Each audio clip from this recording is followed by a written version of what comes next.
আচ্ছা ঠিক আছে,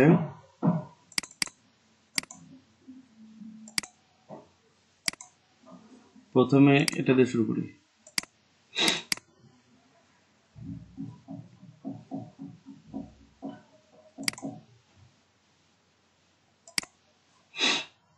অলরেডি সোশ্যাল মিডিয়ার সাথে আপনারা পরিচিত হয়েছেন। আমরা জাস্ট এটার সংজ্ঞাগুলো জেনে যাব যে এটা কিভাবে কাজ করে। আচ্ছা, হোয়াট ইজ সোশ্যাল মিডিয়া? আমাদের প্রথম যে জিনিসটা কোশ্চেনে আসে সেটা হচ্ছিল সোশ্যাল মিডিয়া কি। তো আপনাদের ভাষ্য মতে সোশ্যাল মিডিয়া কি হতে পারে এর একটা সংজ্ঞা আপনারা একটু বলেন, যে এটা সোশ্যাল মিডিয়ার সংজ্ঞা হতে পারে আর কেন হতে পারে সেটা একটু ডিফাইন করার চেষ্টা করেন। প্রথমে আপনারা বলেন, তারপর আমি মানে যে ডেফিনেশনটা আছে সেটা ফলো করব।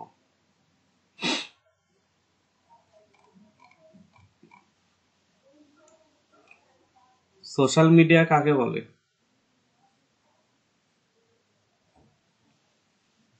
এমন একটা মাধ্যম যার মাধ্যমে আমরা পুরো বিশ্বের সঙ্গে কানেক্ট থাকতে পারি।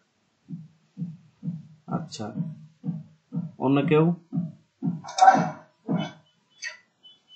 এটা হচ্ছে এক ধরনের ভার্চুয়াল প্ল্যাটফর্ম যেখানে যারা যারা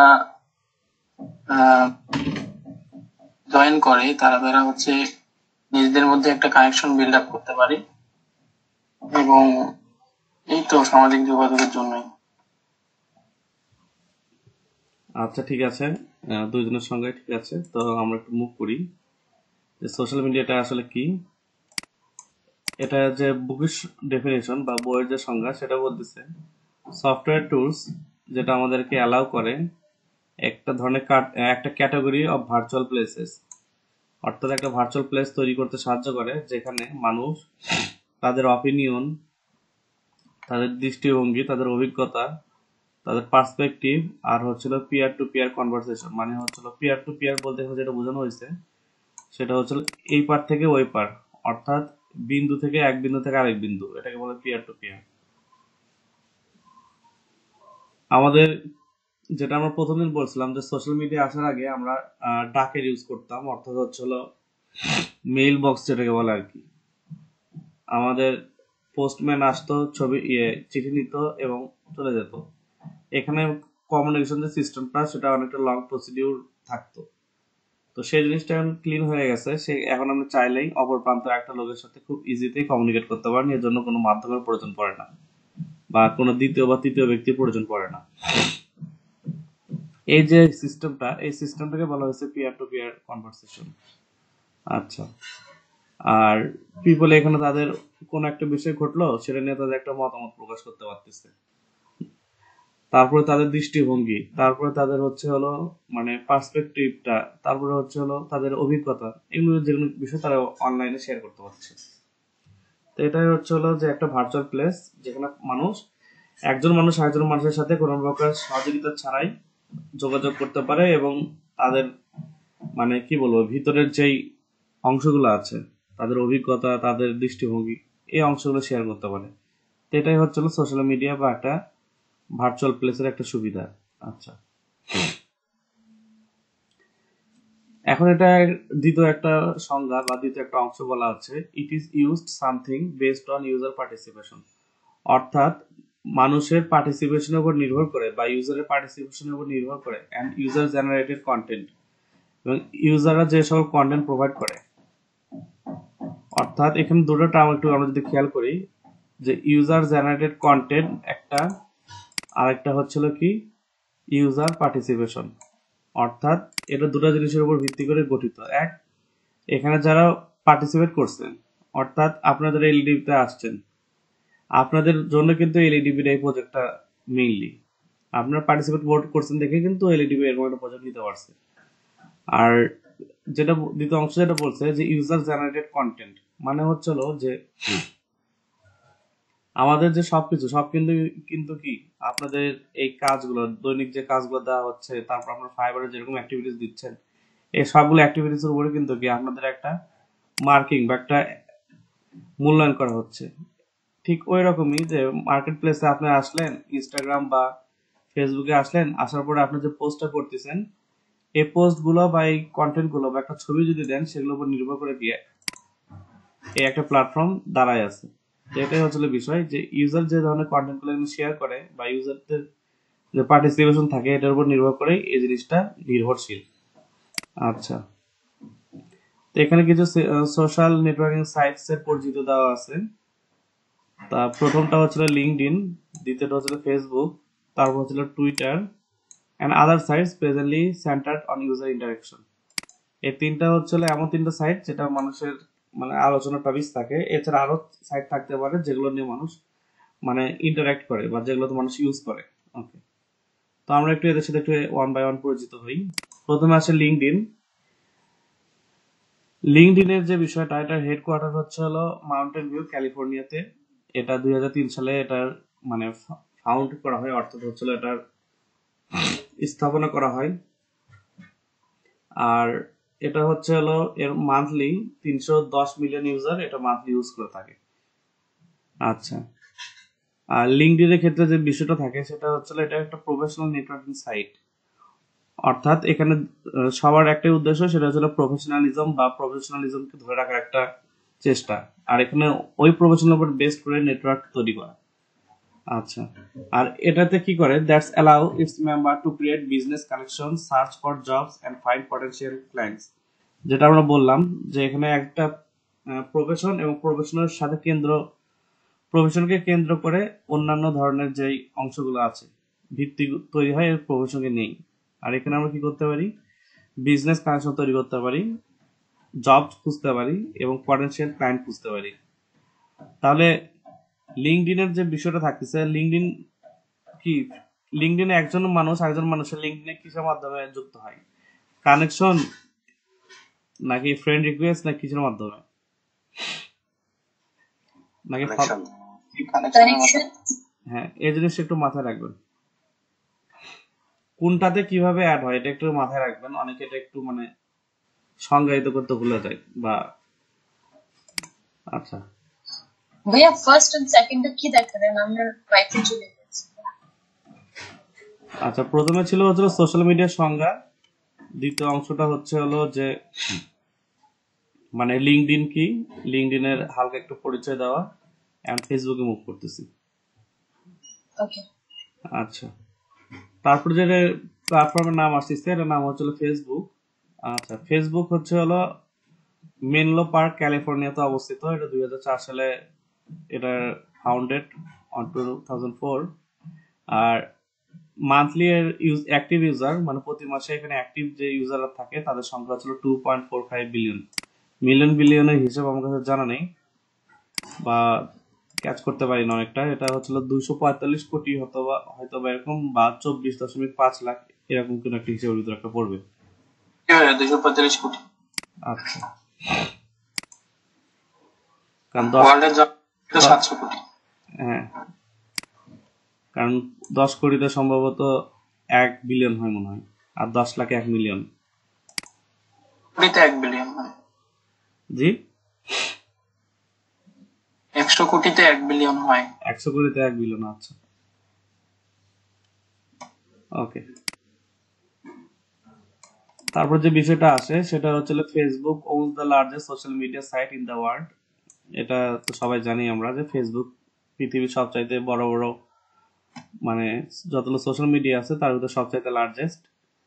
হোয়ার people share opinions, insight, experience, perspective and peer to peer conversation. অর্থাৎ আমাদের সোশ্যাল মিডিয়ার যেটা হচ্ছে মূল বিষয়, যেখানে কি কি সুযোগ সুবিধা আমরা পাচ্ছি, এখান থেকে শুরু করে যদি এটুকু পুরোটা দেখি, এই সব কিছু সুযোগ সুবিধা কিন্তু ফেসবুক আমাদেরকে প্রোভাইড করতেছে।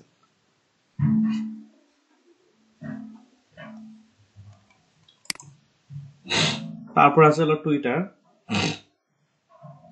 টুইটার হচ্ছিল সান ফ্রান্সিসকোতে, ক্যালিফোর্নিয়ায় 2006 সালে এটার ফাউন্ড করা হয়। আর এটা হেডকোয়ার্টার হচ্ছে সান ফ্রান্সিসকো। এটার মান্থলি ইউজার হচ্ছিল 330 মিলিয়ন। ওকে, আর তারপরে যে বিষয়টা আছে সেটা হচ্ছিল এটা হচ্ছিল popular medium to communicate breaking news, deliver bite size content and interact state with user in real time. আচ্ছা, যদি আমরা এইটুকু অংশ একটু দেখি যে এটার মূল কারণ কি এটার উত্থানের, এটা হচ্ছিল এটা সবসময় ব্রেকিং নিউজ নিয়ে কাজ করে, যেটাকে বলা ট্রেন্ডিং টপিকস। এটা সবসময় ট্রেন্ডিং টপিকস মানে নিয়ে কাজ করে। আর এর কন্টেন্টটা খুব ছোট হয় বা বিগ সাইজ, অর্থাৎ এটার কন্টেন্টগুলো লিমিটেড থাকে। এই জন্য একটা লিমিটের পরে আমরা দেখবেন যে টুইটারে অন্য টুইট করতে পারতেছেন না, অর্থাৎ ক্যারেক্টার লিমিট ক্রস করে ফেললেই টুইটারে টুইট করতে দেয় না। তো এই জন্য এটা আর একটা এটার সুবিধা, একটার সাথে অসুবিধা বলা যেতে পারে আমাদের জন্য। কিন্তু পাঠকের জন্য এই মানে বাইট সাইজটা খুব ভালো। Interact state with users in real time, এখানে রিয়েল টাইমে ইউজারদের পরস্পর সাথে কমিউনিকেট করতে পারে। আর videos and images tend to stand out the best but a well time to retain. কিন্তু যেটা বলছে সেটা হচ্ছে ভিডিও এবং ইমেজগুলো যেগুলো এখানে আপলোড করা হয় সেটা এটা অনেক সময় বেস্ট হিসেবে গণ্য হয় যদি এটা ঠিক সময়ে পোস্ট করা হয় বা পাবলিশ করা হয়।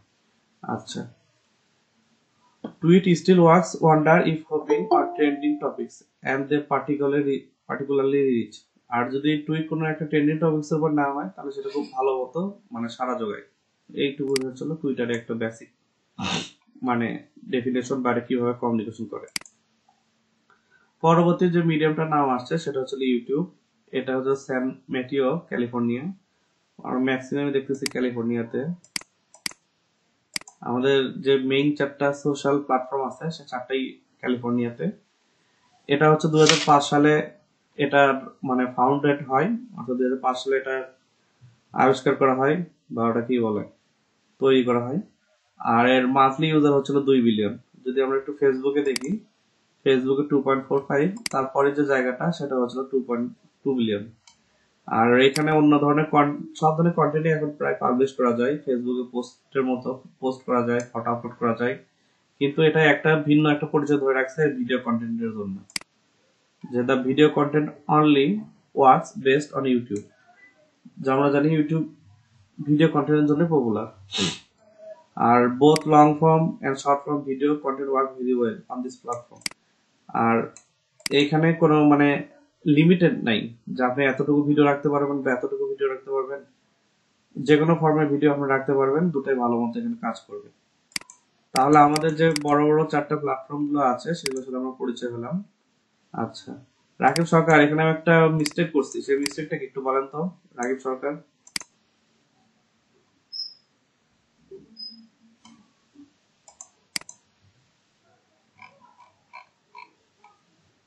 রাকিব সরকার আছেন?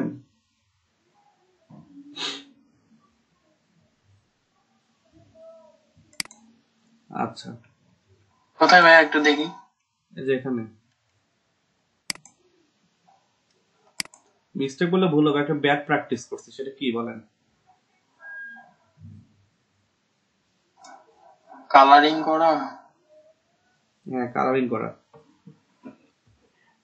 সেটা হচ্ছিল যে যখন কোনো প্রেজেন্টেশন ফাইল বানাবেন বা যে কোনো ফাইল বানাবেন, এমনকি ডক্স ফাইল, ওয়ার্ড ফাইল যেটাই হোক, কালারের ক্ষেত্রে রেড কালারকে আপনি তত পর্যন্ত ইউজ করবেন না যখন ওটা একটা ফলস ইনফরমেশন দেয়। রেড কালার তখন পর্যন্ত ইউজ করবেন না যখন কোন একটা ইনফরমেশন দেওয়া আছে যেটা ফলস, সেটাকে আপনি ওখানে উল্লেখ করতে যাচ্ছেন, মেনশন করতে যাচ্ছেন, তখন পর্যন্ত রেড কালারটা ইউজ করবেন না। আমরা যেখানে ইউজ করুন আমরা রেড কালারটা ইউজ করবেন না। এটাকে বলা হয় যে যখন কোনো ফলস ইনফরমেশন থাকে এবং সেটাকে যখন কোড করা হয় তখন রেড কালার দিয়ে ওটাকে কোড করা হয়। এইটুকুই আর কি। আচ্ছা, তা আমরা সোশ্যাল মিডিয়ার সাথে পরিচিত হলাম, সোশ্যাল মিডিয়ার বিভিন্ন প্ল্যাটফর্মের সাথে পরিচিত হলাম, এখন এটা মার্কেটিং এর সাথে একটু পরিচিত হই। আচ্ছা, সোশ্যাল মিডিয়া যে মার্কেটিংটা আছে এটা হচ্ছে কিসের উপর নির্ভর? শেয়ারিং কন্টেন্ট, অর্থাৎ আপনি কি কন্টেন্ট শেয়ার করতেছেন এটার উপর নির্ভর করে। আর এটার উপর ভিত্তি করে সে কি করে? ট্রাফিক জেনারেট করে। ট্রাফিক বলতে এখানে বোঝানো হয় অডিয়েন্সকে। অর্থাৎ আমরা যদি এখানে ভিত্তি দেখি, এর ভিত্তি হচ্ছিল কে কি কন্টেন্ট শেয়ার করতেছে, কন্টেন্টকে তারা শেয়ার করবে নাকি ইউজারে শেয়ার করবে। তো অবশ্যই এখানে ইউজারে শেয়ার করে। আর এটার উপর ভিত্তি করে তারা কি করে? জেনারেট ট্রাফিক, অর্থাৎ ট্রাফিক নিয়ে আসায় কোথায়? তাদের ওয়েবসাইটে। Generate traffic to their websites, তাদের যে ওয়েবসাইটটা আছে সেটাতে তারা কি করে? ট্রাফিক জেনারেট করে বা অডিয়েন্স নিয়ে আসে। অডিয়েন্সের কন্টেন্ট দিয়েই অডিয়েন্স টেনে নিয়ে আসে তাদের ওয়েবসাইটে। অ্যান্ড এক্সপেক্টেডলি সেলস, এবং তারা কি করে? এর মাধ্যমে সেল করে। আচ্ছা, it grows far beyond being just a place to broadcast content. এটা আর আগের অবস্থানে নেই যে এখানে শুধুমাত্র আপনারা কন্টেন্ট শেয়ার করবেন, এটা আরো অ্যাডভান্স লেভেলে চলে গেছে। কিরকম? Some businesses use it for expanding their brand recognition. Recognition বলতে বোঝানো হয়েছে যে কিছু একটা ব্র্যান্ড যেটা অলরেডি এস্টাবলিশড আছে, তারা এখানে সোশ্যাল মিডিয়াতে আসতেছে তাদের ব্র্যান্ডের পরিচিতি আরো বৃদ্ধি করার জন্য। আর and some use it for pushing website traffic and sale. আর কিছু আসতেছে যারা এখানে মানে তাদের ওয়েবসাইটে ট্রাফিক নিয়ে আসার চেষ্টা করতেছে কিংবা সেল বাড়ানোর চেষ্টা করতেছে। Social media can also help you to generate engagement around your brand, create a community and serve as a customer support channel for your customers. আচ্ছা, তা আমরা যদি একটু লক্ষ্য করি যে অলরেডি গত 2020 সালের এপ্রিল বা মে, বিশেষ করে রমজানের আগে ফেসবুকে আপনার উদ্যোক্তা কিরকম দেখছেন একটু মনে করে বলেন তো, যে উদ্যোক্তাদের সংখ্যা কিরকম ছিল?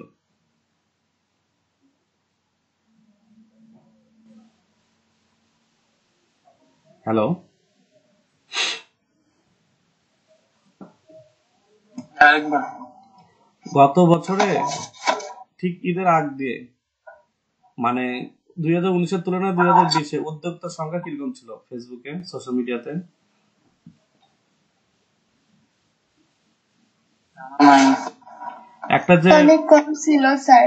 ইভেন তখন তো হচ্ছে যে ফলো লাইক গুলো এমনি পাওয়া যেত। 2020 সালের ঠিক আমাদের রোজার আগ দিয়ে উদ্যোক্তার পরিমাণ সর্বোচ্চ বেড়ে গিয়েছিল এন্ড সোশ্যাল মিডিয়া হয়ে গেছিল একমাত্র প্ল্যাটফর্ম, বিশেষ করে ফেসবুক, যেখানে মানে মানুষ জাস্ট কিছু একটা নিয়ে আসে, একটা ট্রাফিক মানে কিছু একটা সেল করার চেষ্টা করলে সে সময়টা সাকসেস হতে পারতেছিল। এটা 20 সাল ছিল মানে উদ্যোক্তাদের জন্য একটা বড় একটা। আর 20 বলছেন স্যার, আমি 10 বলছি, সরি। 2010 না 2020। আচ্ছা 20 বলেছে, ভুল বলছি, উল্টা বলছি। সরি সরি স্যার, ঘুম থেকে একটু আগে ভুল করে উঠছি, দেরি হয়ে গেছে। ভুল করে কেউ ঘুম থেকে ওঠে না। স্যার হচ্ছে যে কালকে অনেকক্ষণ ফাইবারে ওয়েট করছি, একদম 6টা পর্যন্ত বাইরে রিকোয়েস্ট পাঠিয়েছি যতগুলা ছিল হাতে, একটাও আটকেনি।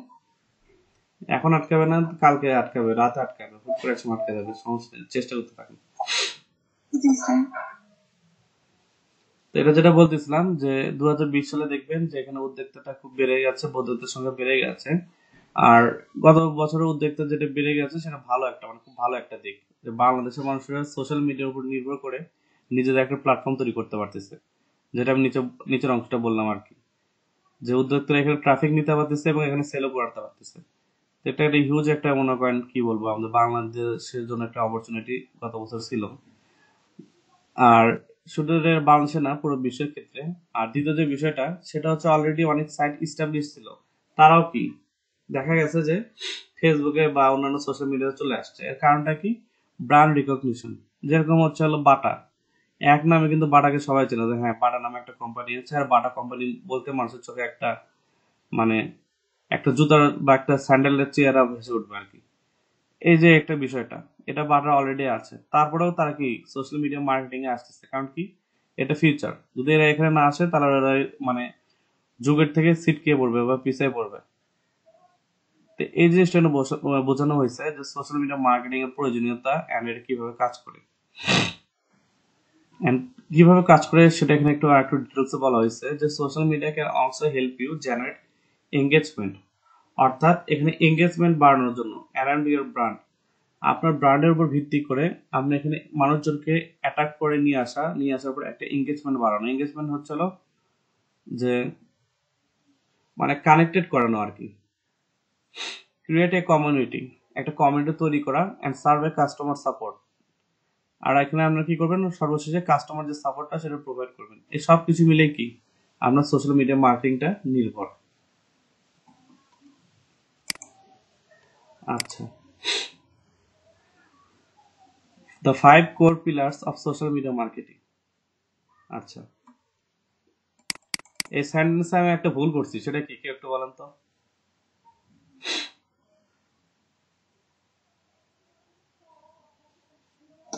অফের ও হচ্ছে বড় হাতের হবে না।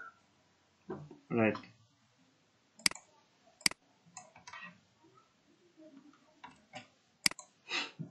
আপনি পুরো সেন্টেন্সের আপনি যে কোনো মানে সেন্টেন্সের প্রত্যেকটা ওয়ার্ডই আপনি চাইলে ক্যাপিটাল করতে পারেন, আপনাকে এটা ধরবে না কেউ।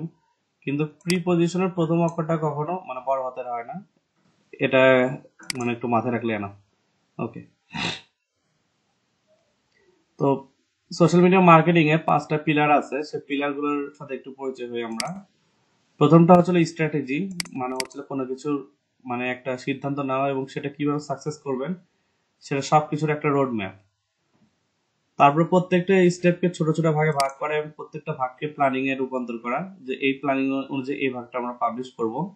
আর তারপর অপশনটা হচ্ছে সেই প্ল্যানটাকে পাবলিশ করা, এন্ড পাবলিশ করার পর সেখান থেকে যে আপনার অডিয়েন্সের রেসপন্স আসবে সেটা শোনা বা সেটা রেসপন্স করা, লিসেনিং করা বা রেসপন্স করা। এন্ড সে রেসপন্স করার পর তাদের যে রেসপন্সটা আপনি করতেছেন সেটা আপনার দ্বারা তাদের সাথে কমিউনিকেশন বা এঙ্গেজমেন্ট করা। এন্ড এটা করার পর আপনার হোল যে প্রসেসটা থাকতেছে সেটাকে একটা অ্যানালাইজ করা, যে আমারটা ঠিক আছে কিনা, কোথাও ভুল হচ্ছে কিনা। এন্ড সেটা আপনাকে কোথাও রিপোর্টিং বা তার একটা রিপোর্ট আপনাকে রেডি করা। আর সর্বশেষ যে হ্যাঁ আমরা সবকিছু ঠিকঠাক আছে, তো আবার আপনি অ্যাডভার্টাইজিং। এটা করলে কি কাজ শেষ না, তারপর আবার শুরু থেকে আপনাকে এই স্ট্র্যাটেজি, যদি আপনার স্ট্র্যাটেজি সেম থাকে তারপরে ফেজে চলে আসবেন যে প্ল্যানিং এন্ড পাবলিশিং, তারপরে ফেজে আবার চলে আসবেন, এরকম চলতে থাকবে একটা সার্কেল। তো এই সার্কেলটা মেনটেন করলে আপনার সোশ্যাল মিডিয়া মার্কেটিংটা কমপ্লিটলি সাকসেস হবে।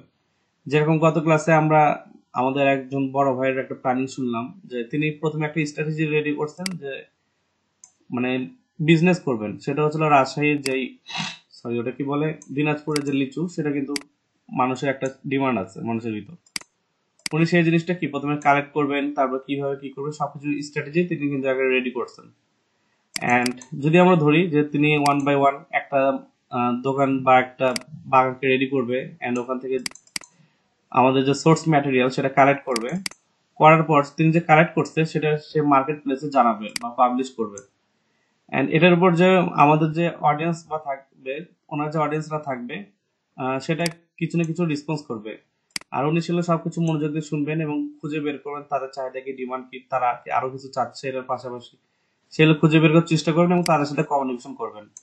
অ্যান্ড কমিউনিকেশন শেষে উনি হোল প্রসেসটাকে একবার অ্যানালাইসিস করবেন, করার পর দেখলেন যে হ্যাঁ এই সুযোগ সুবিধা থাকতেছে, এই অসুবিধা থাকতেছে, এ সবকিছু একটা রিপোর্ট ফাইলে তিনি সাজাবেন। এন্ড সর্বশেষ যেটা করবেন সেটা হচ্ছিল তিনি পুনরায় অ্যাডভার্টাইজিং করবেন, যে হ্যাঁ এবার আমাকে আমি মার্কেট প্লেসে নেওয়ার জন্য রেডি, এন্ড আমার প্রোডাক্ট গুলো দেখো বা নাও, এই টাইপের আর কি। তো সোশ্যাল মিডিয়া মার্কেটিং নির্ভর করে এই 5টা পিলারের উপর। ওকে, প্রথমে হলো স্ট্র্যাটেজি, এটা কি এটার সাথে একটু পরিচয় হই। এটা হলো যে before starting something on social media, let's take a step back and look at bigger picture. The first step is to think about social media strategy. আচ্ছা, এই জিনিসটা স্কিপ করলাম। এই জিনিসটা যদি আমরা জাস্ট এইটুকু একটু মানে মনোযোগ দিই, যে কাজ করার আগে একটু সময় যদি আমরা একটু অপেক্ষা করি যে আমরা এই অ্যাকশনটা যে নিতে যাচ্ছি এই অ্যাকশনের ফলটা কি আসবে। এখন যে জিনিসটা বলছে যে টেক এ স্টেপ ব্যাক, অর্থাৎ কাজ করার আগে 2 মিনিট বসেন, ভাবেন এবং ভাবেন যে আপনার সর্বশেষ যে ফলাফলটা আসবে সেটা কিরকম হবে। তো এই সব কিছুকে বলা হয়েছে let's take a step back and look at the bigger picture.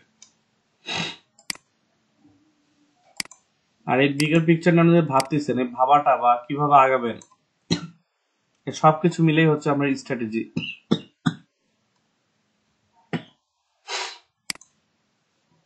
আচ্ছা, এটাকে আরো সুন্দরভাবে আইডেন্টিফাই করছে যে হোয়াট আর ইউর গোলস, কিভাবে আপনার এই স্ট্র্যাটেজিটা রেডি করবেন সেটা হচ্ছে হোয়াট আর ইউর গোলস, অর্থাৎ আপনার সর্বশেষ যে মানে ফিনিশ লাইন সেটা কি, আপনি কি হলে বুঝবেন আপনার সাকসেস।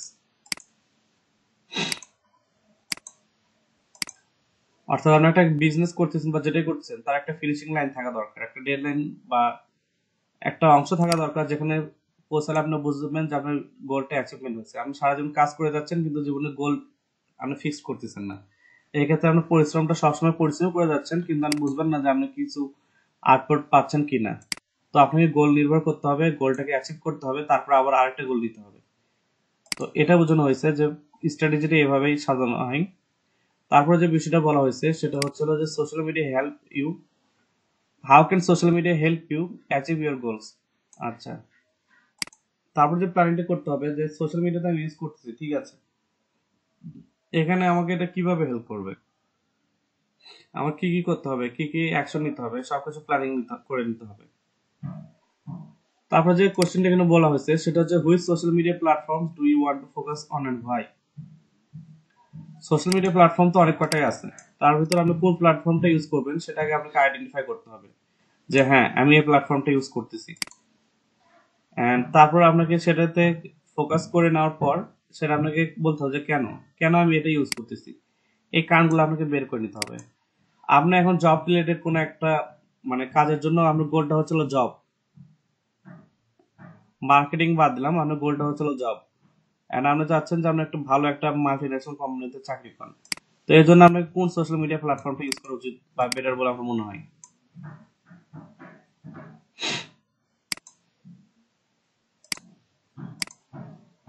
আপনার টার্গেট হচ্ছে হলো জি লিঙ্কডিন। আচ্ছা, আপনার টার্গেট হচ্ছে হলো আপনাকে সর্বোচ্চ লেভেলে মানুষের কাছে পৌঁছানো আপনার প্রোডাক্টটা, সেক্ষেত্রে ফেসবুক।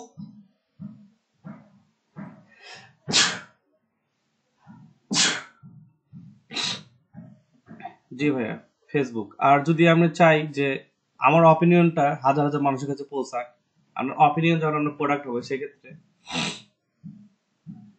টুইটার। ইউটিউব। দুটোই ধরা যায়।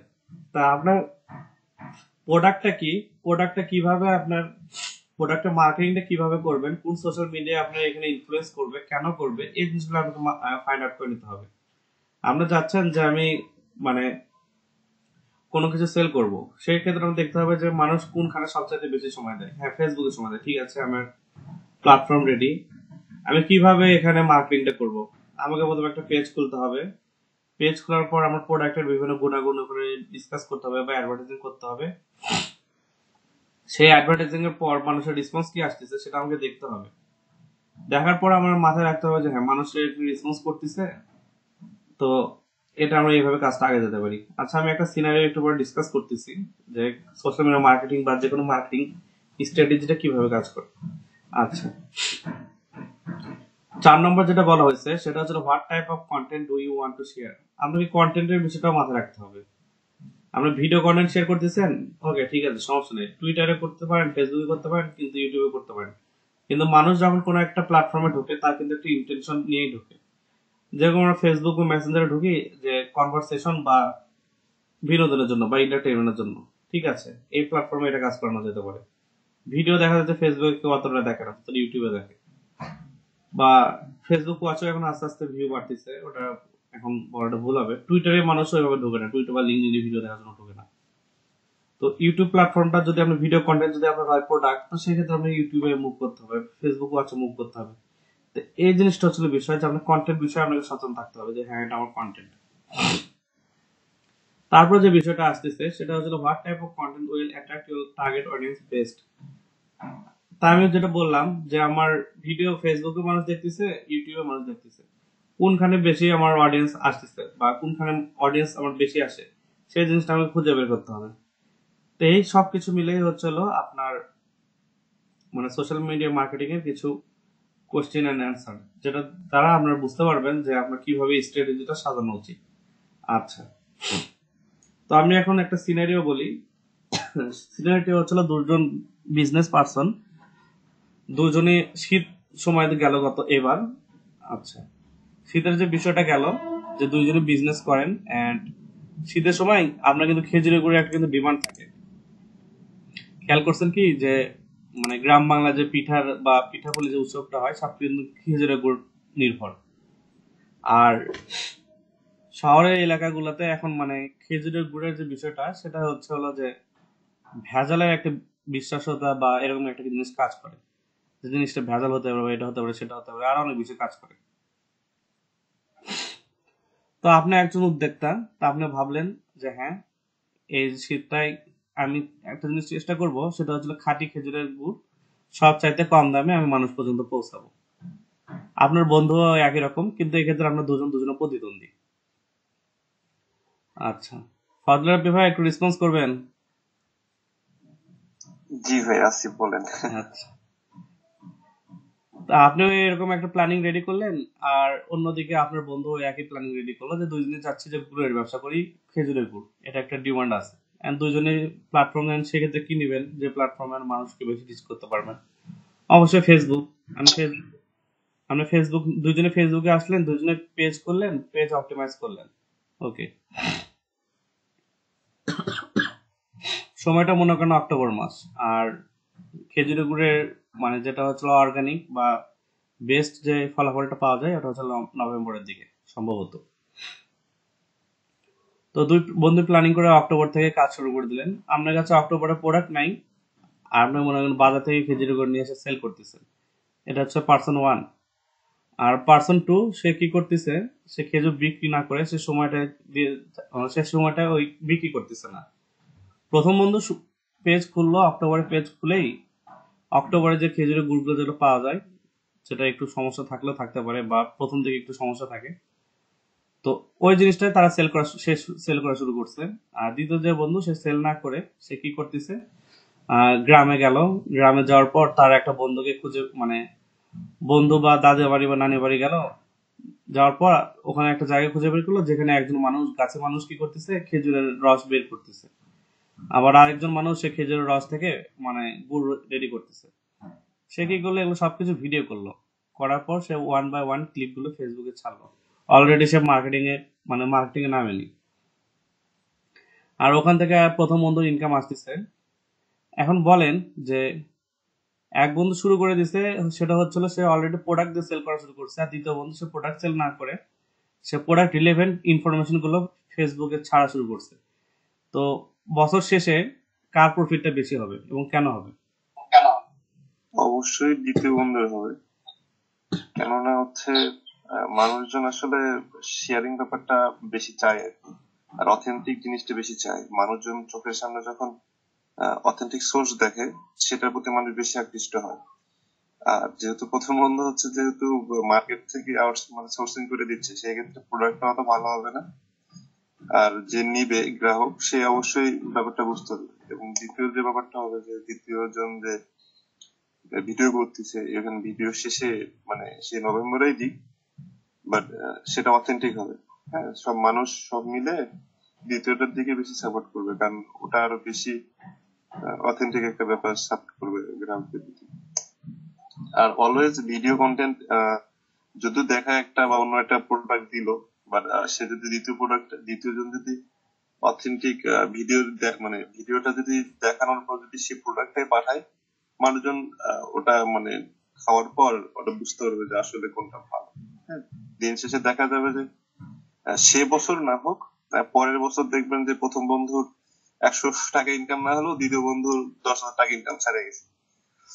মানুষজন আসলে বোঝে কোনটা আসলে ঠিক আর কোনটা ব্যাঠিক, মানে কোনটা স্বাদ কেমন আর কি। প্রোডাক্ট যেহেতু খাওয়ার জিনিস। ধন্যবাদ ফজল রাব্বি ভাই। আচ্ছা, তাহলে আমি যেটা বোঝাতে চাইলাম আপনাদের, সেটা হচ্ছিল যে স্ট্র্যাটেজি মাস্ট। প্রথম বন্ধু যে ভুলটা করছে, সে হচ্ছিল যে মার্কেট প্লেসে আসার পরপরই সে কিন্তু মানে কাস্টমার ধরে নাই, সে প্রোডাক্ট সেল করা শুরু করছে। অর্থাৎ সে একটা মানে টার্গেট এরিয়া বা টার্গেট একটা মার্কেট তৈরি করতে পারে নাই।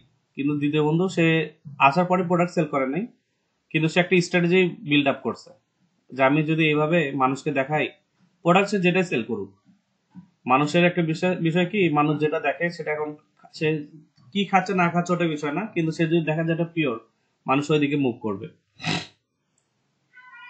তো এই বিষয়টা যদি খেয়াল করলাম, আর এই জিনিসটা থেকে দেখা যাবে যে তার স্ট্র্যাটেজি থেকে শুরু করে তার গোল সবকিছু কিন্তু রেডি। তো সেক্ষেত্রে সোশ্যাল মিডিয়া মার্কেটিং হোক আর রিয়েল লাইফ মার্কেটিংটাই হোক, সবখানে স্ট্র্যাটেজি মাস্ট। তো কোনো কিছু রেডি করার আগে অবশ্যই গোল বা স্ট্র্যাটেজি রেডি করতে হবে। তো এই সিনারিটা আপনাদের সাথে একটু শেয়ার করলাম যে কেন আমরা মার্কেটিং কিভাবে করব।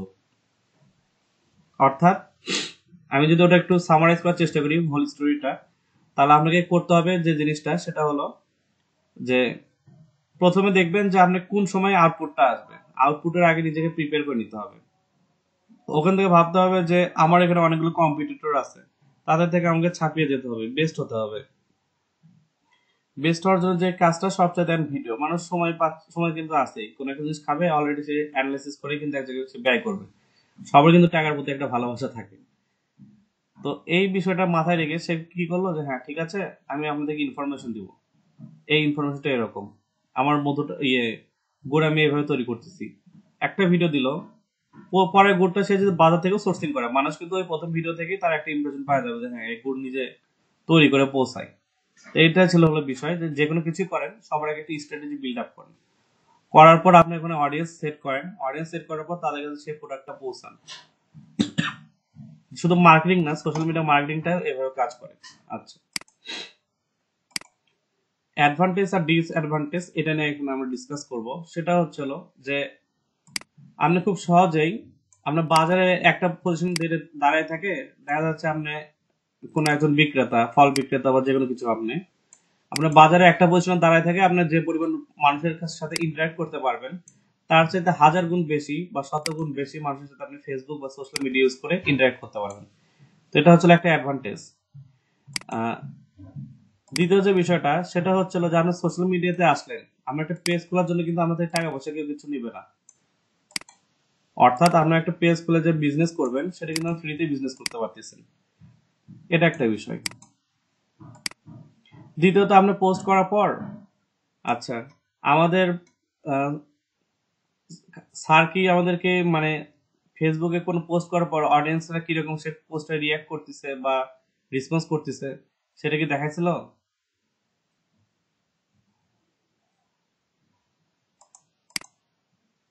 না ভাইয়া। আচ্ছা আচ্ছা, যাদের ফেসবুক পেজ আছে তারা একটু দেখবেন যে বিভিন্ন ধরনের অডিয়েন্স কিরকম ভাবে আমাদের সাথে রেসপন্স করে, সেটা একটা আপনার ফ্লো বা গ্রাফ আমরা দেখতে পারেন। তো এখান থেকে আপনারা একটা আইডিয়া নিতে পারবেন যে হ্যাঁ। আচ্ছা, সবচেয়ে ভালো একটা উদাহরণ দেন যে টুইটারে ওটা আমি দেখাইছিলাম যে আপনি একটা পোস্ট করলেন, পোস্ট করার পর পার্সোনালটা কি রকম ওটা রেসপন্স করতেছে, আপনি টুইট অ্যানালাইটিক্স থেকে কিন্তু ওটা খুঁজে বের করতে পারতেছেন। তো এরকম ফেসবুকে কোনো একটা পেজে পোস্ট করলে সেখান থেকেও একটা ইনসাইট দেখা যায়। আচ্ছা, তো এই সব কিছু বিষয় এর উপর নির্ভর করতেছে যে কি রকম ভাবে কি, যে আমরা এখান থেকে অডিয়েন্সকে খুঁজে বের করতে পারবো যে আমার অডিয়েন্সটা আমার এই পোস্টে কিরকম রিয়াক্ট করতেছে, আমার প্রিভিয়াস পোস্টে কিরকম রিয়াক্ট করতেছে, এটা সবকিছু আমরা খুঁজে বের করে বুঝতে পারবো যে হ্যাঁ আমরা সামনের দিকে আগাচ্ছি নাকি পিছের দিকে চলে আসতেছি। ওকে, প্রোভাইড বেটার কাস্টমার সার্ভিস। আচ্ছা, কাস্টমার সার্ভিস বলতে আমাদের মাথায় যেটা সেট হয়ে যাচ্ছে সেটা হলো 9টা to 5টা একজন মানুষ সে ফোনের সামনে বসে থাকতেছে, বসে থেকে সবগুলো কলের রেসপন্স করতেছে। আসলে কাস্টমার সার্ভিস এরকম না, কাস্টমার সার্ভিস বিভিন্ন রকম হতে পারে। তার সবচাইতে বেস্ট একটা উদাহরণ হচ্ছে ফেসবুকেই আপনার পেজ আপনি একটা খুলে রাখছেন, সেখানে আপনাকে রাত 3টার দিকে কোনো একটা অডিয়েন্স বা একটা কাস্টমার সে আপনাকে নক দিল।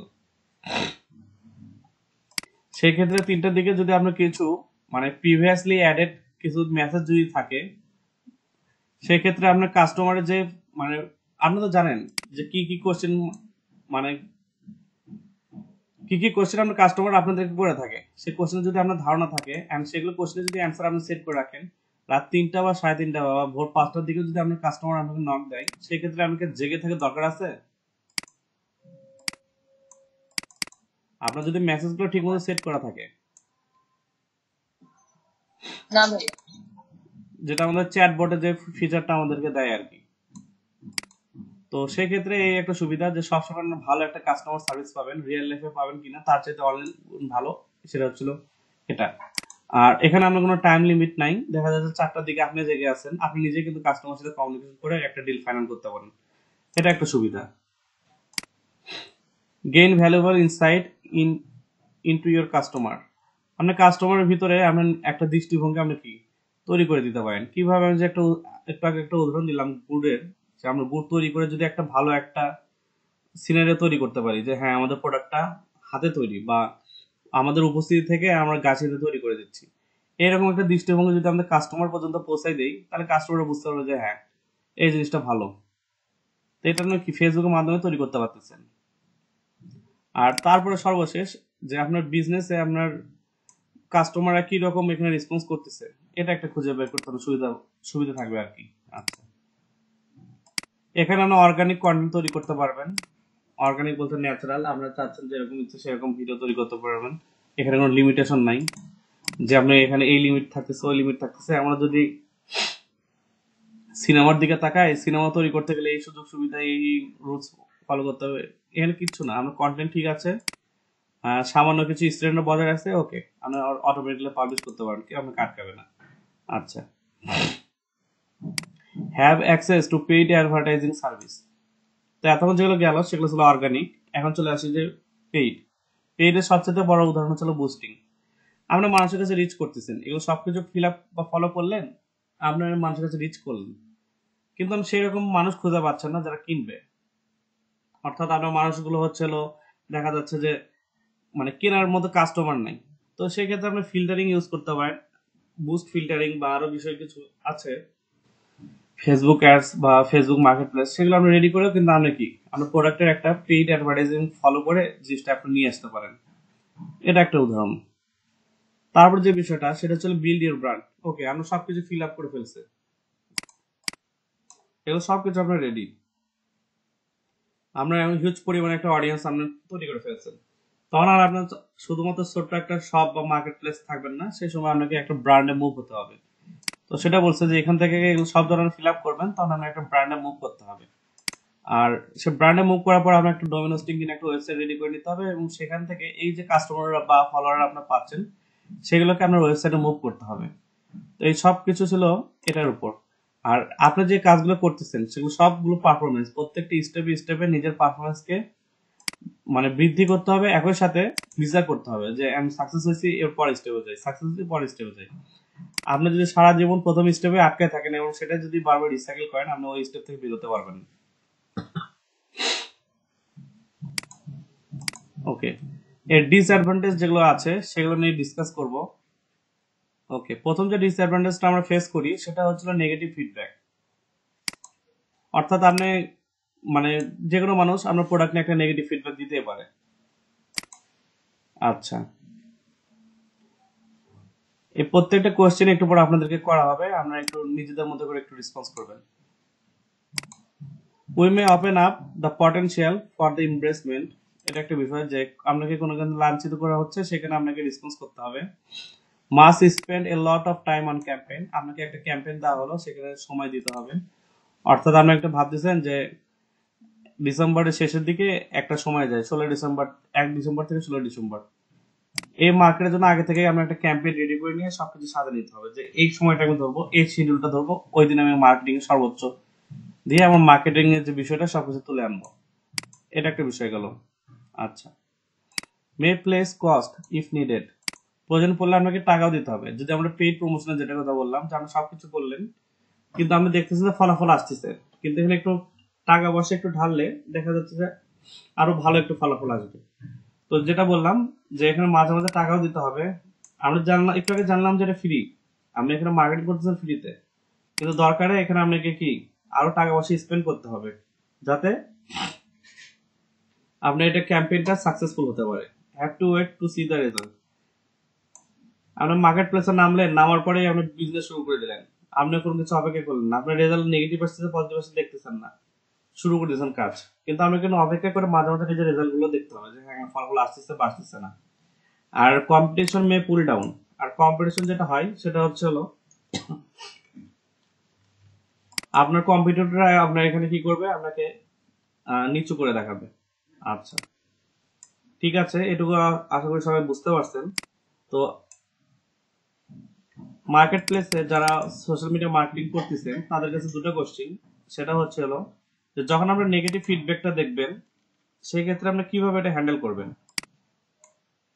প্রথম কোশ্চেন হচ্ছিল নেগেটিভ ফিডব্যাক দেখার পর কিভাবে হ্যান্ডেল করবেন। আর যখন আপনি বুঝতে পারবেন যে এটা আপনার কম্পিটিটর দ্বারা হচ্ছে, সেই ক্ষেত্রে আপনার সেক্ষেত্রে আপনার করণীয়টা কি, এই দুটো কোশ্চেনের অ্যান্সার একটু দিবেন।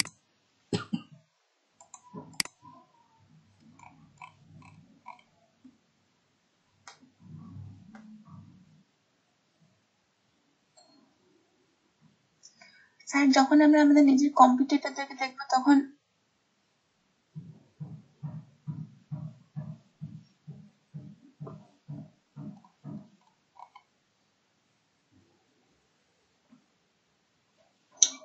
প্রথমত ভাই হচ্ছে ওই জায়গাটা যদি একটু নিয়ে আসতেন, ওই স্লাইডটাতে। আচ্ছা ভাই, আমার দুটো পয়েন্ট এখানে আমি কিন্তু ইয়ে করেছি, দুটো নিয়ে বলবেন। হ্যাঁ হ্যাঁ, প্রথমটা হচ্ছে নেগেটিভ ফিডব্যাক। যখন আমাদের কাস্টমার থেকে যখন নেগেটিভ ফিডব্যাক আসে, আমাদের প্রথমত মনে রাখতে হয় যে হচ্ছে কাস্টমার ইজ এ কিং। হ্যাঁ, আমরা যখন কনজিউমার হ্যান্ডেল করি, মানে হচ্ছে ব্যাপারটা হচ্ছে যখন আমাদের কাস্টমারদেরকে আমরা প্রোডাক্ট সাপ্লাই করি, তো তখন আমাদের যারা সেলার তাদের মনে রাখতে হয় যে কাস্টমার ইজ এ কিং।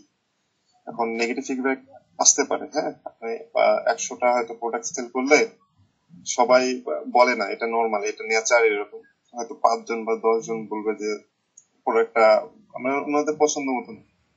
সেক্ষেত্রে হচ্ছে কিভাবে রেসপন্স করবো, রেসপন্স ব্যাপারটা হচ্ছে অনলাইন জগতে নেগেটিভ ফিডব্যাকের রেসপন্সটা হচ্ছে রিফান্ড বা হচ্ছে তাদের মানে তাদের মর্জি মতো হচ্ছে কোন একটা ব্যাপার হচ্ছে রাখা, মানে ওই হচ্ছে সোর্সটাতে। যেহেতু ওরা ওই 5 জন একটা নেগেটিভ ফিডব্যাক দিয়ে আমার পুরো 95 জনকে মানে ইমপ্যাক্ট না, মানে ইমপ্যাক্ট ফেলাতে পারে। হ্যাঁ, এটাই অনলাইন মার্কেটের আর কি। আর আর একটা কি কম্পিটিশন, কম্পিটিশনের ক্ষেত্রে কি করতে পারে? কম্পিউটাররা অলওয়েজ চায়, মানে সবাই চায় না, মানে কিছু কিছু যারা থাকে, যারা যে কথা আছে না যে ব্ল্যাক হ্যাট টাইপের একটা কিছু একটা, যে তাদের বিজনেস গ্রো করার ক্ষেত্রে ভালো ভালো কোম্পানিকে হচ্ছে খারাপ উদ্দেশ্যে বা খারাপ ভাবে হচ্ছে মানে খেলা দেয় আর কি। সেক্ষেত্রে হ্যান্ডেলটা আমি এখন নিজেও করিনি, আমি আর এই ক্ষেত্রে কোনো ধারণা নেই। আমার প্রথমটা সম্পর্কে ধারণা আছে, এই জন্য প্রথমটা বললাম। আচ্ছা, তাহলে যে দুটো বিষয় বললেন সেটা হচ্ছিল নেগেটিভ ফিডব্যাক আর একটা হলো কম্পিটিশন। তো নেগেটিভ ফিডব্যাকের সিনারিওটা অনেকটা সেম। আমরা মানে অনেক সময় দেখি যে কোনো একটা, ওটা কি বলে, আমি রেস্টুরেন্টে উদাহরণ দিই। রেস্টুরেন্টের কি খাবার খাচ্ছেন, খাইতে খাইতে দেখা যাচ্ছে যে আপনার খাবারের ভিতর থেকে কিছু একটা আপনি বের করলেন, লোহা টোহা। তা আপনি যে গল্পটা বললেন যে এক্ষেত্রে আমাকে একটা বেটার একটা ওদেরকে একটা অপশন দিতে হবে যে যাতে আপনার ভুলটা তারা ইয়ে করে ফেলে, শুধরে নেয়। এই একটা জিনিস আমাদেরকে তাদেরকে অফার করতে হবে, এটা অবশ্যই, কারণ কাস্টমার ইজ এ কিং। এটা অবশ্যই মাথায় রাখতে হবে। কাস্টমারের ফিডব্যাকটা হচ্ছে আসল ফিডব্যাক, সেটা পজিটিভ হোক আর নেগেটিভ হোক, সেখানে আপনার অবস্থান জানতে পারবেন। আচ্ছা, আর এক্ষেত্রে আপনাদের ইমপ্রেস করতে পারে বা লজ্জিত করতে পারে, সেই জিনিসটা আপনাকে খুব সহজভাবে হ্যান্ডেল করতে হবে। আপনার কাস্টমার আপনাকে কমেন্ট করতেছে, আপনার যদি কাস্টমারের দেখা যায় কমেন্ট বক্সেই ধরি, ফেসবুকে একটা পেজের কোন একটা কমেন্ট বক্সে কাস্টমার আপনার মানে প্রোডাক্টের বা সার্ভিসের ইনস্টল করলো, সেক্ষেত্রে আপনার কি উচিত হবে তাকে রেসপন্স করা তার মতো ভাবেই, তার রিপ্লাই।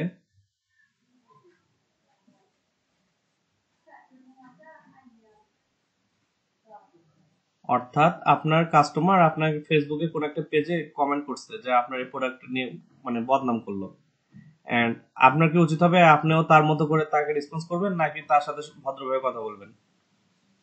অবশ্যই তো এটাই হচ্ছে আপনাকে পটেনশিয়াল মেনটেন করে আপনার কাস্টমারের সাথে আপনার মেনটেন রাখা, এটাই মানে খুব কঠিন একটা কাজ, এই জন্য এটা ডিসঅ্যাডভান্টেজ রাখছে।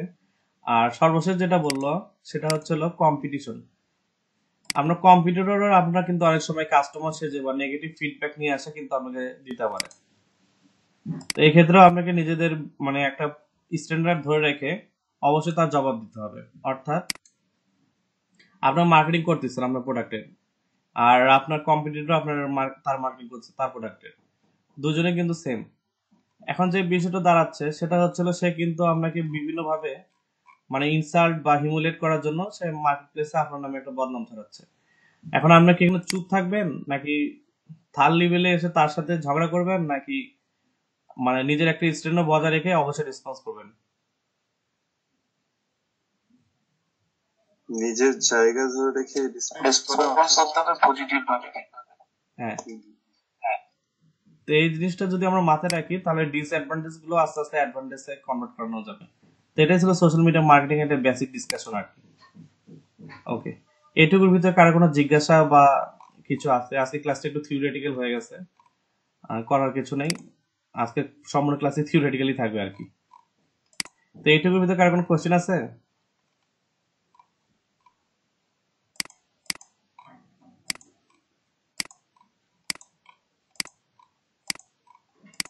আমরা আগামী দিনগুলো তো ভাই এগুলো নিয়ে তো বিস্তারিত আলোচনা হবে, তাই না? আচ্ছা, রিভার্স বোঝেন ভাইয়া? সরি বুঝিনি। Reverse reverse revert? রিভার্স মানে উল্টানো, মানে উল্টা দিকে আগানো।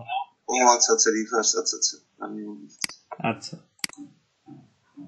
এটা হচ্ছিল আমার 3 নম্বর ক্লাস হতো। যদি আপনাদের প্রথম ক্লাস নিতাম, এটা আমার 3 নম্বর ক্লাস হতো। তারপর লিঙ্কডইনের সাথে আপনাদের পরিচয় করাইতাম, ফেসবুকের সাথে পরিচয় করাইতাম, টুইটার এবং ইউটিউবের সাথে পরিচয় করাইতাম। এখন আপনি বলেন, আপনাকে লিঙ্কডইনের সাথে আমার পরিচয় করে দিতে হবে? না না, আমি ওই যে নিচে যান, নিচে স্লাইড গুলোতে যান, হচ্ছে 4টা বাদে সোশ্যাল মিডিয়া, এখান থেকে নিচের 3-4টা যদি হচ্ছে বেসিক ভাবে একটা ছোট্ট একটা ধারণা দিতে সবার ক্ষেত্রে ভালো হতো। আমি নিজে করছি এগুলো, আমি জানি, তারপরেও আপনার থেকে শুনলে হয়তো কিছুটা আরো নলেজ গ্যাদার হতো। আচ্ছা, মানে এই গোল না, আমি এই যে অ্যাডভান্টেজ এর কথা বলি, তারপর স্ট্র্যাটেজির কথা বলি, দেন হচ্ছে 12 নম্বর স্লাইডটা, না না, যে হচ্ছে বুস্টের কোথায় যেন একটা স্লাইড দেখলাম। আচ্ছা, এটা 11 নম্বরে ছিল। বুস্ট বলতে আমি যেটা বুঝাইছি সেটা হচ্ছে আপনার পেইড মার্কেটিং। হ্যাঁ, পেইড মার্কেটিং এর একটা ব্যাপারটা, যেটা হচ্ছে নিজে কখনো করতে পারছি না। এটা যত শিখেছে আমাদের যে খোকন ভাই ছিল, সে খুব ভালোভাবে শিখতে পারি নাই এটা, যদিও আমি ভাবতেছিলাম, আমি দেখতেছিলাম তখন ভাবতেছিলাম, ও আচ্ছা এটা তখন ভাই আরেকবার করাবে, আচ্ছা ভালো আচ্ছা হবে, নিজে যত এবার করতেছি। সত্য আচ্ছা, কথা বলতে ভাই হচ্ছে যে জানেন তো যে বুস্ট করাইতে অনেক বেশি টাকা পে করতে হয় তৃতীয় মাধ্যমে এজেন্সি করতে গেলে, আবার কাস্টমাইজ করা যায় না, যেটা আমি ফেস করছি কতবার। ফিল্টারিং করতে পারেন না? হ্যাঁ, ফিল্টারিং করতে পারি। তাহলে তো অর্ধেক প্রবলেম সলভ হওয়ার কথা। মোটামুটি সব প্রবলেমই জানি, মানে একদম ধারাবাহিক ভাবে যে কোথাও যেন না কি ব্যাপারটা এরকম যাচ্ছিল। আচ্ছা আচ্ছা, ওকে, তাহলে আমি একটু পুরো স্লাইডটা আমার মতো একটু সামারাইজ করি, আর তারপর আপনাদের বিষয়গুলো সেটা শুনলাম। সোশ্যাল মিডিয়া কাকে বলে এটা নিয়ে ডিফাইন করার কিছু নাই। আমরা ভালো করে জানেন যে সোশ্যাল মিডিয়ার কিছু অ্যাকশন থাকে, সেই অ্যাকশনগুলো এখানে আমি হাইলাইট করে দিছি, আর বাদ বাকি যে বিষয়গুলো থাকে সেগুলোর সাথে আমরা সবাই পরিচিত। তারপর লিঙ্কডিনের সাথে আপনাদের পরিচিত করতাম। অলরেডি লিঙ্কডিনে আপনি একটা প্রোফাইল রেডি করবেন, কিভাবে কানেকশন বাড়াবেন, কিভাবে কানেকশন ফিল্টার আউট করবেন, প্রোফাইল কিভাবে অপটিমাইজ করবেন, সে সবকিছু কিন্তু আমাদের কাজও দিছি। এই ক্ষেত্রে আপনাদের মানে ওই এটা আমি ফিল আপ করে নিছি। ফেসবুক মার্কেটিং বা ফেসবুক রিলেটেড কোনো কিছু আমি হাত দেই নাই, কারণ একটা বিষয় অলরেডি ডিসকাস হয়েছে। কিন্তু এটার জন্য একটা বিষয় আমি রাখছি, সেটা হচ্ছিল আগামীকাল হয়তো আমাদের প্রথম ক্লাস হবে মেইনলি, সেটা হচ্ছিল ইন্ট্রোডাকশন অফ ডিজিটাল মার্কেটিং। ওই ক্লাসটা হওয়ার পরের দিন আমি আপনাদের থেকে ফেসবুকের উপর সবাই একটা ক্লাস, আপনারা আমাকে হেল্প করতে হবে যে আপনারা কে কি পারেন সেই জিনিসটা আমাকে দেখাতে হবে। অর্থাৎ আমাদের খালিদ স্যার সে কিভাবে আমাদেরকে হেল্প করছে বা গাইড করছে সেটার উপর আমাকে দেখাতে হবে। দেন আমি মানে 25 বা 26 ক্লাসের পর কোনো একটা দিন আমি অ্যাডভান্স ফেসবুক মার্কেটিং বা এই লেভেল যেগুলো আছে সেগুলোতে আমাকে মুভ করতে হবে। তার আগে আমাদের লেভেলটা আমাকে একটু জেনে নিতে হবে। তো এই জন্য সোমবারে যে ক্লাসটা থাকতেছে সেটা হচ্ছে ফেসবুক মার্কেটিং এর উপর। এটা আমাদেরকে কেউ একজন প্রিপারেশন নিয়ে রাখেন যে স্যার আমি রেসপন্স করতে পারবো, বা হোল কোর্সটা আমি একবার দেখাই দিতে পারবো যে স্যার এইভাবে আমাদের শিখাইছে, একটা সামারাইজ করতে হবে। তো এরকম কি একজন একটু মানে সাহস নিয়ে করেন, এটা মানে খুব ভালো একটা জিনিস হবে আর কি। আর আমি তো আছি, কোনো কিছু আটকাই গেলে আমি আপনাকে হেল্প করবো, বা আমি না পারলে আরো কেউ হেল্প করবে। বাট একটু সাহস নেন যে হ্যাঁ আমি সামারাইজ করতে পারবো যে স্যার এই দেখেছে। মানে একদম প্রথম থেকে শেষ পর্যন্ত, মানে পেজ ক্রিয়েট থেকে, ফেসবুকে পেজ ক্রিয়েট থেকে স্যারের 10টা ক্লাস একদিনে।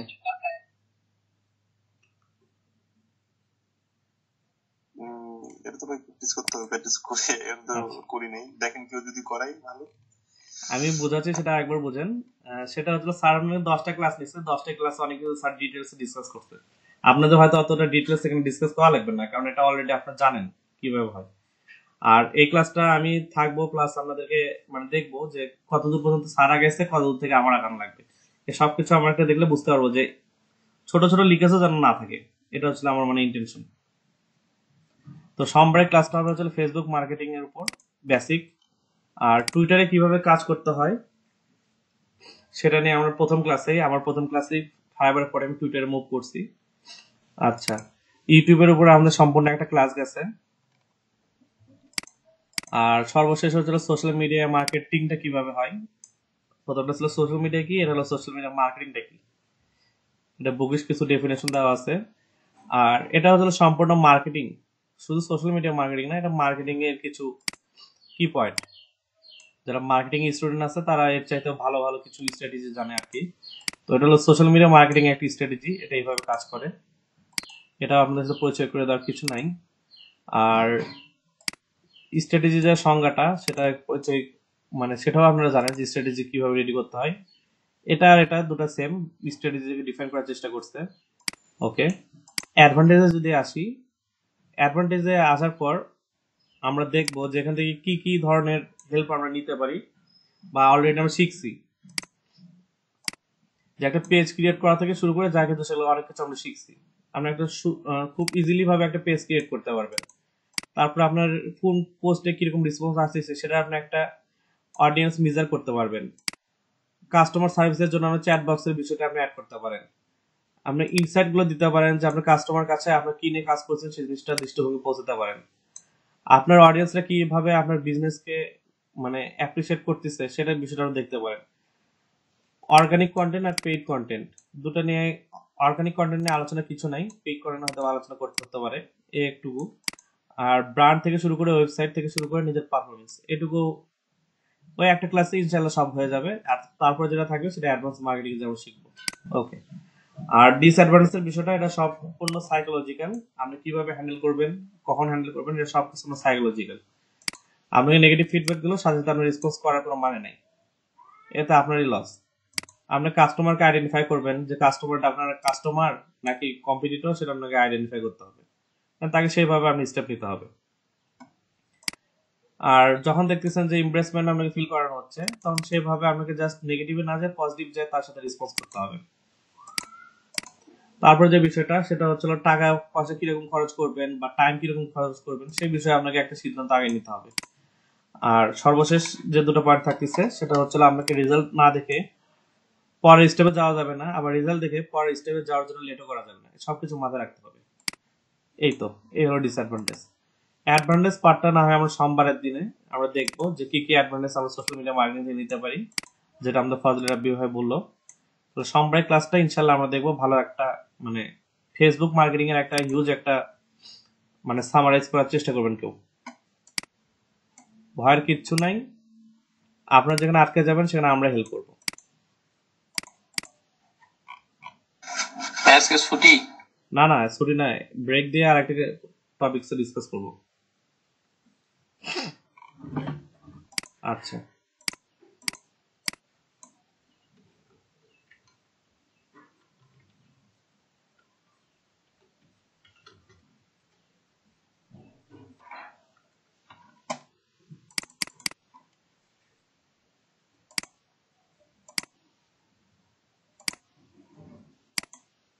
আচ্ছা স্লাইডের উপর আপনাদের দক্ষতা কিরকম, পাওয়ার পয়েন্ট স্লাইড বা যে কোনো স্লাইডে? পারি ভাইয়া।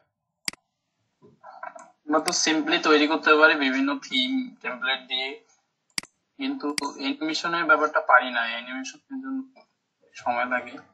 ডেটা এন্ট্রিতে একটা অ্যানিমেশন slide- ওটা লাগেও না, কি ডেটা এন্ট্রিতে অ্যানিমেশনের বিষয়টা লাগেও না। না, কালকে গিগ দেখলাম তো প্রেজেন্টেশন স্লাইড তৈরির উপর। না না আমি আপনাদেরকে গিগের জন্য না, একটা- ফিচারের জন্য বলতেছি।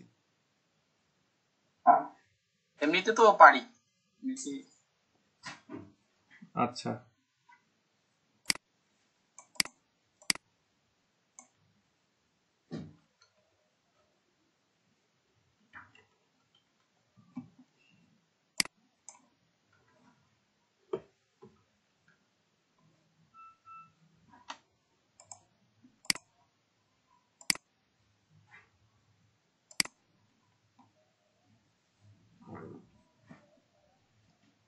আজকে মনে হয় সানডে, 27 তারিখ যেহেতু দিলেন। আজকে ক্লাসটা দেখতেছি 21।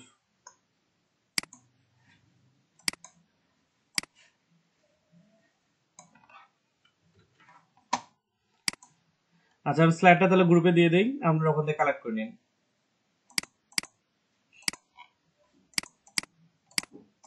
আচ্ছা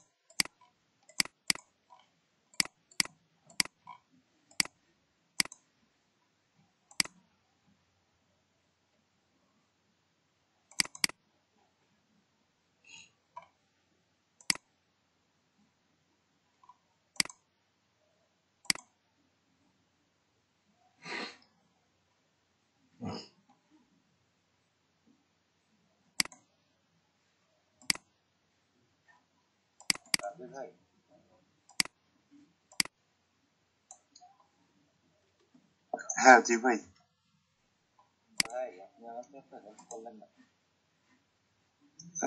কি রিয়াদ ভাই বলছেন? জি ভাই বল। কেমন হলেন? ও, আমি আচ্ছা, কোন ব্যাপারটাতে? ফাইবারের হচ্ছে কোশ্চেনের জন্য? আচ্ছা ভাই, কখন বলবেন বলেন।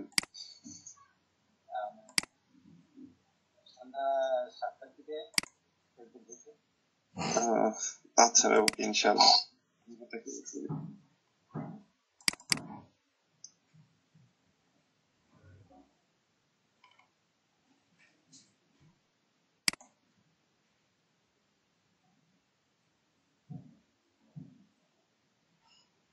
আচ্ছা ঠিক আছে।